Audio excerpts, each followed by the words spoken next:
ವಿಶ್ವ, ಚಂದನ ನನ್ನ ಮೊಮ್ಮಗಳೇನೋ? ಹೌದು ತಾತ, ಚಂದನ್ ಅವರು ನಿಮ್ಮ ಮೊಮ್ಮಕ್ಕಳೇನೆ. ನಿಮ್ಮ ಮಗಳು ಲಕ್ಷ್ಮಿ ಕಿರಿ ಮಗಳೇ. ಮತ್ತೆ ಅವಳು ಯಾಕೋ ನಮ್ಮ ಮನೆಯಲ್ಲಿ ಕೆಲಸದವಳ ಥರ ಇದ್ದಾಳೆ. ಅವಳಿಗೆ ನಾನು ಅವಳ ತಾತ ಅನ್ನೋದು ಗೊತ್ತಿಲ್ವೇನೋ? ಅಯ್ಯೋ ತಾತ, ಅದೆಲ್ಲ ಒಂದು ದೊಡ್ಡ ಕತೆ. ಅವ್ರ ಮನೇಲಿ ಚಂದನ್ ಅವರು ಸತ್ತೋಗಿದ್ದಾರೆ ಅಂತ ಅಂದ್ಕೊಂಡಿದ್ದಾರೆ. ಅದೆಲ್ಲ ನಂಗೆ ಆಮೇಲೆ ಹೇಳ್ತೀನಿ ಬಿಡು. ಏನೋ ವಿಶ್ವ, ನಮ್ಮ ಮೊಮ್ಮಗಳು ನಮ್ಮನೆಯಲ್ಲೇ ಕೆಲಸ ಮಾಡ್ಕೊಂಡಿದ್ದಾಳೆ ಅಂದರೆ ಏನೋ ಅರ್ಥ? ಏನೇನೋ ಆಗೋಗಿದೆಯಲ್ಲೋ. ಇದೆಲ್ಲ ಆಗಿದ್ದು ನನ್ನಿಂದಾನೇ ಆಗಿರೋದು. ನನ್ನ ಮಗಳು ಮೊಮ್ಮಗಳು ಎಲ್ಲ ಕಷ್ಟಪಡ್ತಿರೋದಕ್ಕೆ ಕಾರಣ ನಾನೇ ಕಣೋ. ಮಹಾರಾಣಿ ಥರ ಇರಬೇಕಾದ ನನ್ನ ಮಗಳು ಕಷ್ಟದಲ್ಲಿ ಕೈ ತೊಳೆಯಾಗಿ ಮಾಡ್ಬಿಟ್ನಲ್ಲೋ.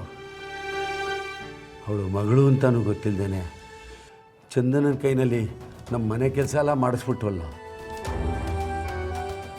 ಇಷ್ಟೆಲ್ಲ ಆಗಿದ್ದು ನನ್ನ ಕೋಪದಿಂದ.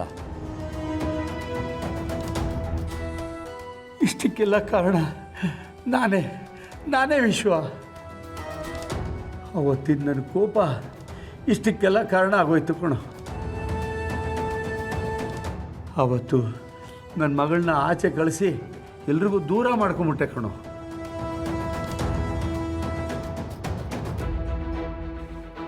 ಸಮಾಧಾನ ಮಾಡ್ಕೋತಾತ. ಇಷ್ಟು ದಿನ ಆಗಿದ್ದೇನೋ ಆಗೋಯ್ತು. ಆದರೆ ಇನ್ಮೇಲೆ ಆಗೋದೆಲ್ಲ ಒಳ್ಳೇದಕ್ಕೆ ಆಗಬೇಕು ತಾತ.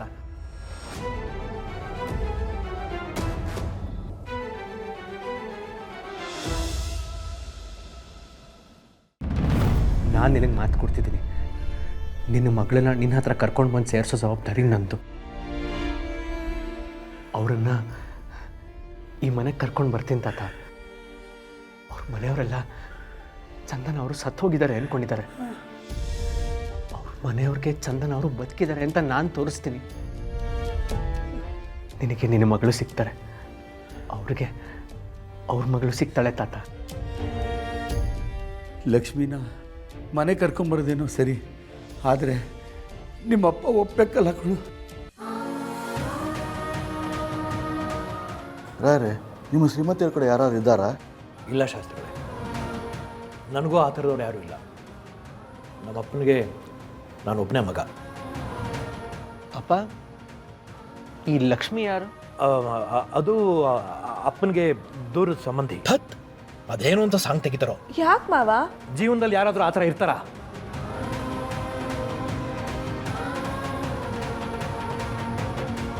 ಲಕ್ಷ್ಮೀ